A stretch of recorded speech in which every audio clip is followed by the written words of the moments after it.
what cause.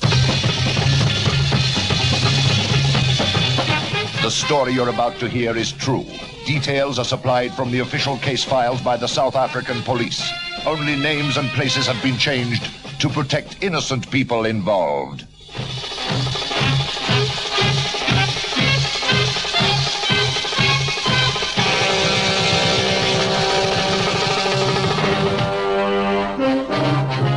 Number 34, 18th Street in the suburb of Boysons, Mr. Johann Swart shouts a cheerful goodbye to his wife Joyce and sets out for the factory in Alberton, where he is on night shift.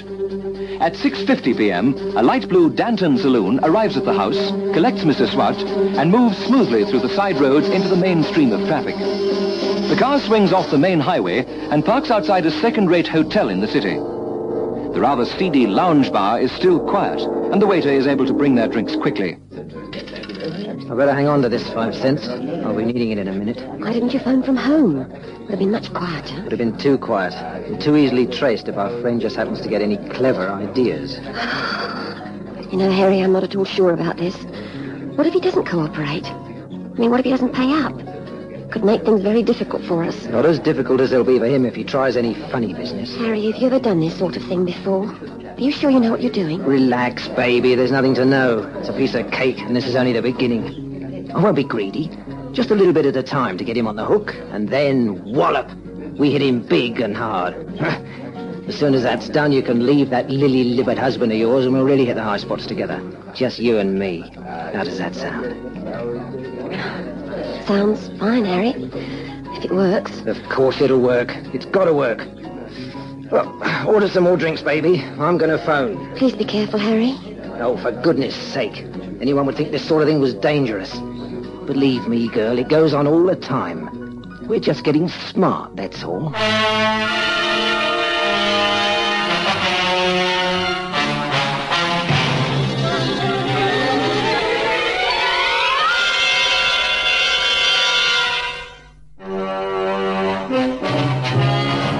Mr. Arthur Longhurst, a director of Mining Commercial Limited, returns home from his office where he has been working late. It's a Thursday night, and his wife has prepared some cold meat and a salad for the evening meal. But neither of them is very hungry. The French windows are open wide, and the throbbing sound of a multitude of crickets comes wafting through the warm night air. We can eat whenever you're ready, Arthur. I thought we could go out onto the stoop if you like. Such a lovely evening. Yes, that'd be rather nice. I don't get enough fresh air these days. I was reading last week about how they used to conduct their business in Roman times. Large, airy halls with pretty servant girls everywhere. And under the warm sun in the city squares. It'd be nice to get back to those conditions, wouldn't it? They would for you, perhaps. But I, for one, don't fancy going back to the pre-emancipation days for women. Thank you very much. There's the phone, probably for you. So I'll have to do the sherries after all. Saved by the bell.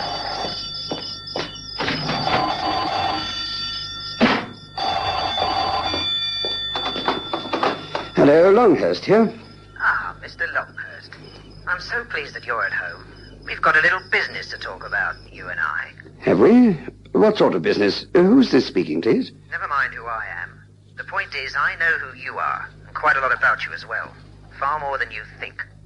What are you talking about? Who are you? What do you want? Never mind who I am. It's not important.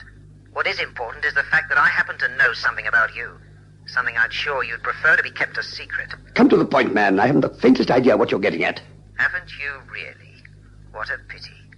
Then I'll have to refresh your memory, won't I? Oh, it really is most peculiar. I was certain that you wouldn't have forgotten Frank Wilson.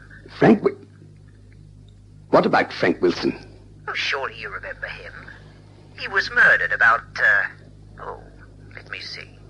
Must be nearly a year ago now. You knew him rather well, I believe. Yes. Yes, I knew him. What about it? You also had certain business dealings with him, which, if I remember rightly, you were very careful not to tell the police about during their inquiries. What I told the police and what I didn't tell them is my concern. Who the devil do you think you are, phoning me up here in the privacy of my own home and telling me... Never mind about the privacy of your home, Mr. Longhurst. You've committed a far more serious crime, unless I'm very much mistaken. I'm sure you realize the gravity of your offense. Withholding information from the police is a very serious thing to do indeed. Well, I I don't see why all this has to be dragged up now in any case. It's over. The whole filthy business has been forgotten. Oh, no, Mr. Longhurst. Not by the police, it hasn't. And not by me, either. Now, you listen to me, and you listen good. I'm the only one who knows about this, and I'm quite prepared to keep quiet, provided you play ball with me. I'm not a rich man, Mr. Longhurst, and a little bit of extra money will come in very handy at the moment. You get my meaning? I understand you very well. Now, you listen to me. If you think that you're going to get away with blackmailing me, you can go and jump in the lake. Very brave talk, Mr. Longhurst, but I don't believe you for a second. I'm not going to push you very hard. Just 300 grand. That's hardly anything to a man of your means. Think it over. I'll be in touch with you again very soon. It's a very simple deal, really. You pay up, and I'll shut up. Wait a minute. Hello. Hello.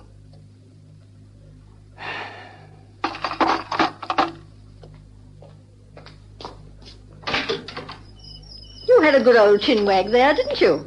And I'm supposed to be the one who spends all day nattering on the phone. Who was it? Arthur, who was that? Oh, nobody. What do you mean, nobody? Nobody you know. I'm sorry, dear. I didn't mean to speak like that. It's just that that phone call, You don't have to tell me if you don't want to. I don't really want to know. At least I didn't. I was only making conversation, but you've aroused my curiosity now. Still, as I said, if you prefer not to tell me... No, I think I will tell you. Let's go out on the stoop. Yes. I need some air, and I'll tell you everything.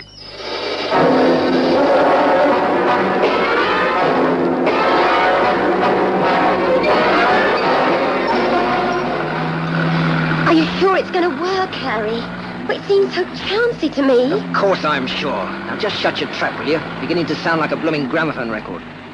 I've told you before, and I'll say it again. It's the easiest way of making a bit of quick money that there is. I've tried quite a few, I can tell you. All right, Harry. Just don't get cross, please. It's just that I'd hate anything to go wrong, that's all. If he has any doubts whatsoever about cooperating with us, I'll soon make him change his mind. You'll see. That money's as good as ours.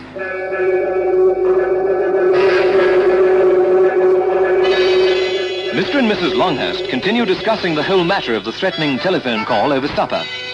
She advises him to go straight to the police, but he is hesitant and obviously reluctant to do so. I think I've had enough to eat. Seems I've lost my appetite. Arthur, do you think this is going to stop after you've paid up the first 300? Do you? If I know anything at all about this sort of person, once they've got their hands on a gold mine like this, they'll just keep on digging.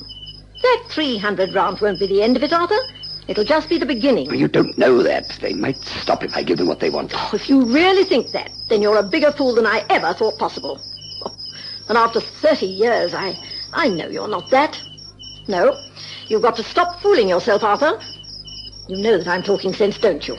I suppose so. Then, if you don't phone the police first thing in the morning, I'm going to.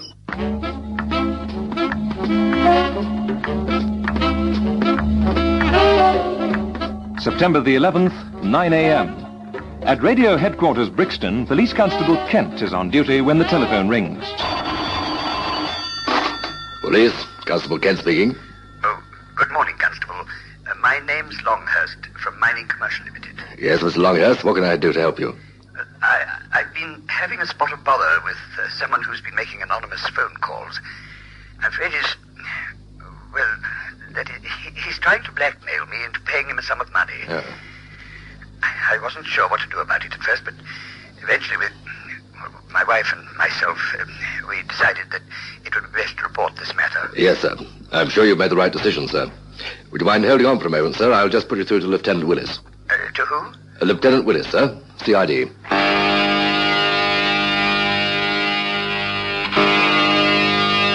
After a brief conversation on the telephone with Lieutenant Willis, Longhurst decides to go down to John Forster Square for a personal interview. He prefers to do this than have someone call for a statement at his own office. He arrives there just after 10 a.m., and 5 minutes later, he is seated opposite Lieutenant Willis in a small private room. He carefully relates the events of the previous evening and answers all of the lieutenant's questions. And that was when you decided to get in touch with us? Yes, that's correct.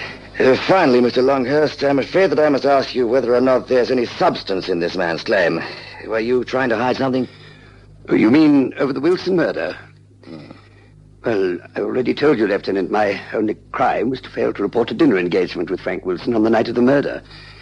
But that was several hours before it actually occurred. I know I was wrong and that I should have reported it. I admit this, and I'm prepared to take the consequences. That, however, is all. There's absolutely no truth in any insinuations that the reason I didn't report the meeting was because I was more deeply involved in the murder. That's just a pack of lies made up by this creature, whoever he may be. I see. What was the purpose of the dinner engagement? Well, it was his idea. He wanted to merge one of his companies with mine and completely corner the market in our particular field. It was a good scheme, and had it been anyone else, I might have been tempted, but not with Wilson. Why not? He didn't do business the same way as I did. We'd never have got on. He got rather heated after I turned him down. There was a bit of a scene. That was the main reason that I didn't report our meeting to you people. After the quarrel, well, things wouldn't have looked too good for me, would they? Also, if it had got around the city that I'd been negotiating a deal with Wilson, it might have upset a very large number of my other business associates. I realize now that what I did was totally irresponsible, but well, I suppose we all make mistakes. Yes, I suppose we do. If you had reported, then you wouldn't have found yourself in this position now. Still, let's leave that side of things and concentrate on finding your blackmailer. 300 rand he wants, eh? Yes, that's right. He said he'd be in touch again. Good. The sooner he contacts you, the better. And when he does, we'll be waiting.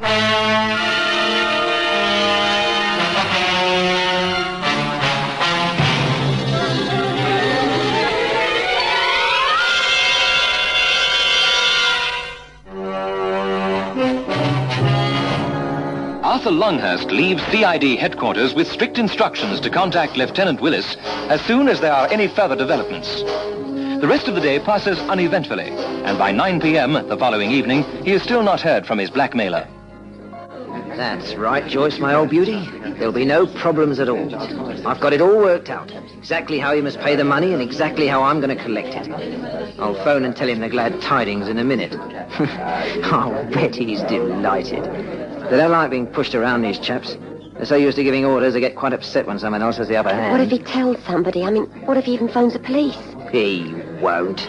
He's got more to hide than he has to tell. All the same. Oh, look, Harry, I want to call it off. Forget about it. We can do without that money, and I honestly don't think it's worth the risk. Have you gone out of your tiny mind? What makes you think I'll listen to you?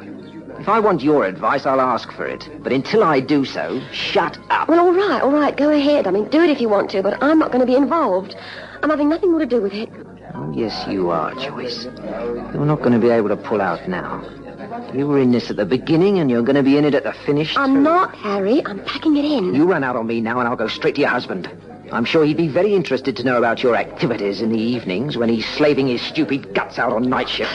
Please, Harry, you wouldn't do that. Oh, yes, I would. And then there's little George, isn't there? I expect I could think of something interesting for him, too. All right. I'll stay with you. But just you leave my family out of this. Don't worry, girlie. This is just between you and me. And Mr. Longhurst.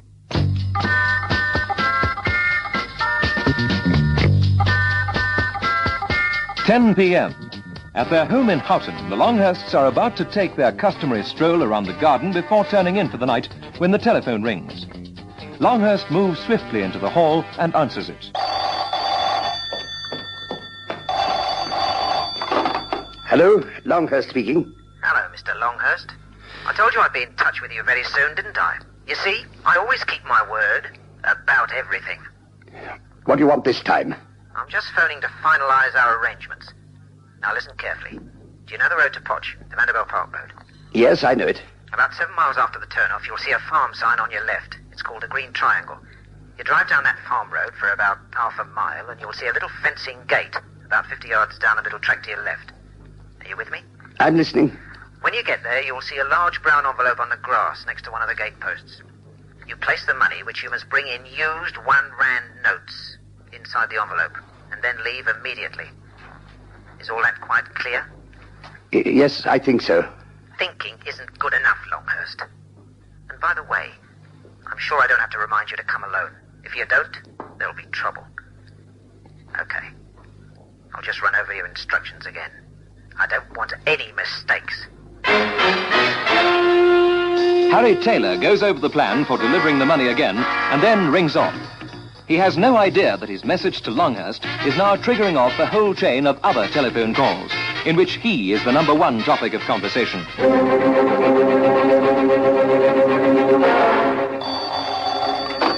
Lieutenant Willis, CID. Longhurst speaking. He's just phoned again, Lieutenant. He told me where to take the money. He wants it tomorrow night at 6.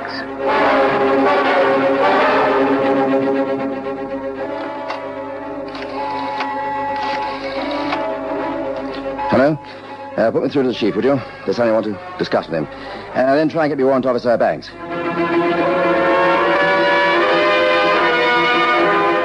Hello, Warrant Officer Banks, sir. Good. I've been trying to find you. This is Lieutenant Willis speaking. I've been talking to the chief, and we'd like you to come along on a little job tomorrow night.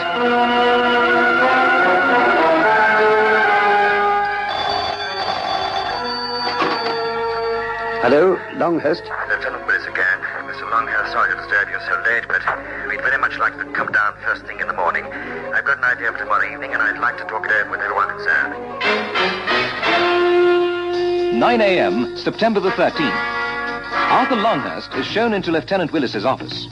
Also present are Warrant Officer Banks and Detective Sergeant Gibson. On the table, there is a large-scale map of the area where Longhurst has been told to leave the money. The dirt road, which leads eventually to the farm, is, here. Small track leads off to the left, here. Mm-hmm. And reaches the gate as spoken of in the delivery instructions about, here. Is this all open grassland on either side of the track, sir? One side is urban grassland, yes. The other's pretty flourishing woodland. Doesn't sound too good, sir. Could make things rather difficult for us. Yes, we could have had a better spot, but then we didn't pick it. For our friends' purposes, it's ideal. What do you propose, Lieutenant? Oh, it's quite a simple plan, really. It's how well we manage to execute it that will count.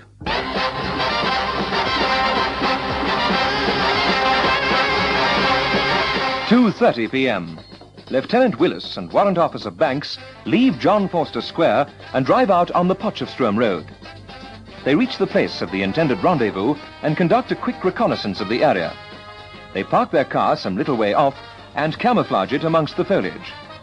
As they had seen from the map, the area to the left of the track is well populated with a large number of tall, strong trees, the leafy green branches providing a wealth of cover, both for the detectives and for the blackmailer.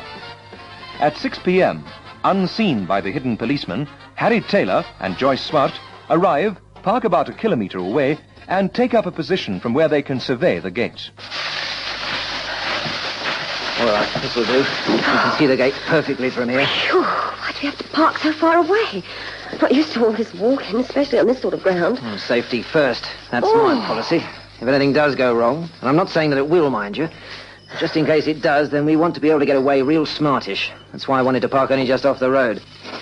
That spot was the nearest suitable place. Here's the envelope. Do you want it now? I don't want it. Not until there's something in it, anyway. Go and put it down by the gate. Me? Oh, please, Harry. I don't want to get mixed up in this, really. I don't. Remember what I said, baby, and get moving.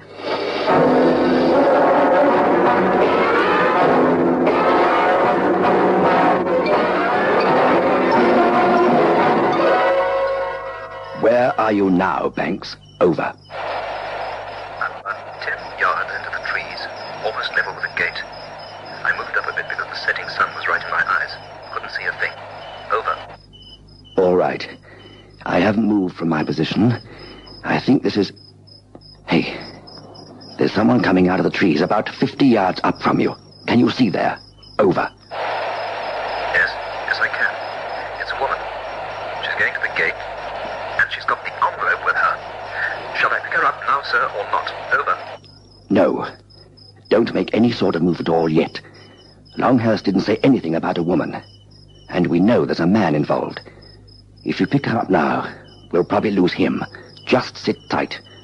If we wait until after Longhurst's been, we may get both of them at once. In any event, someone will have to pick up the money. So we'll be no worse off, even if we do only get one of them. It's worth waiting. Over. Right you are, sir. She's going back into the trees now, sir. Over. Okay. Now, we just sit tight until after Longhurst's been.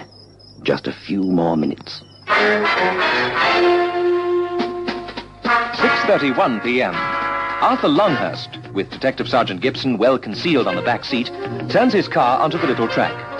Under the watchful gaze of 4 pairs of eyes, all carefully hidden amongst the trees, he drives slowly towards the gates and the waiting envelope.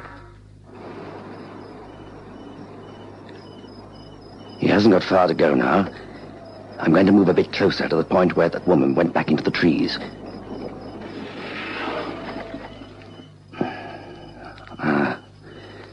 How's he getting on? Over. He's nearly there now. He's picked up the envelope and he's putting the money inside.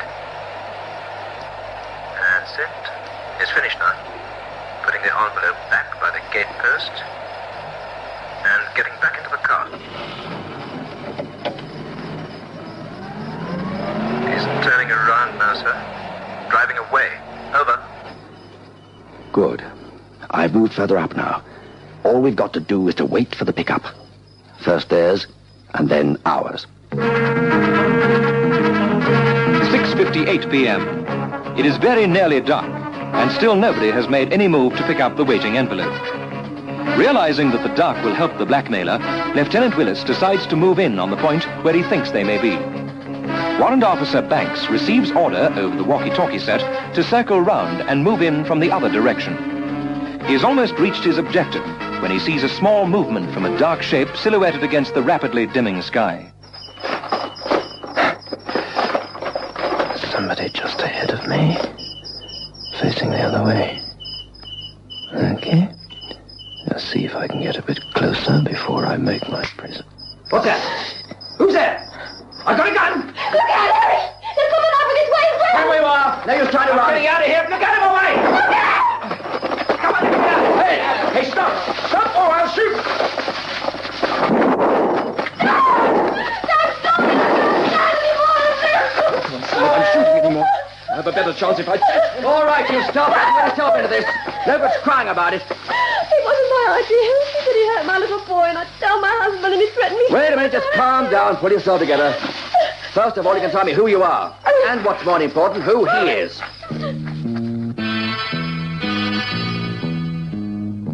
7:30 p.m.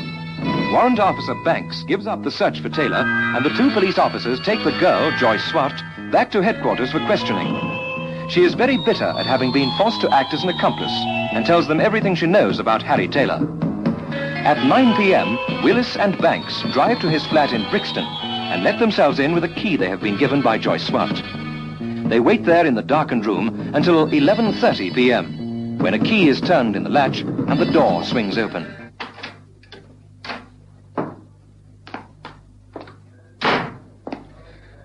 Hold it there, Taylor. Don't try to run again. You won't get away with it this time. Switch the light on, Banks. Yes, sir. Drunk, too, by the looks of him. It's a free country. I can have a few drinks if I want to. Yes, I suppose you can. But there are other things you can't do. And blackmail is one of them.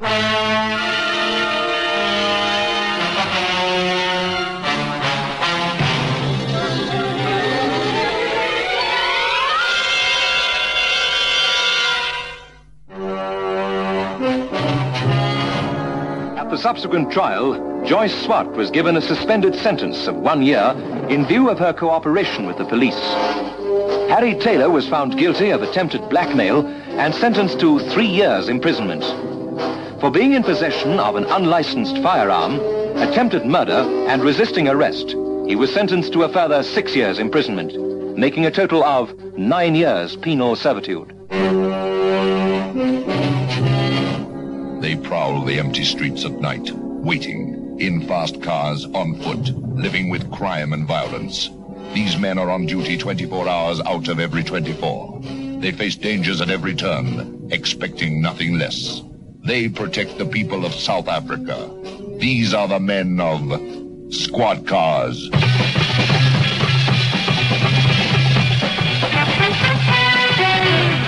Listen again next Friday evening to another dramatic story in our authentic South African police series, Squad Cars. Squad Cars is directed by Colin Fish and produced by David Gooden.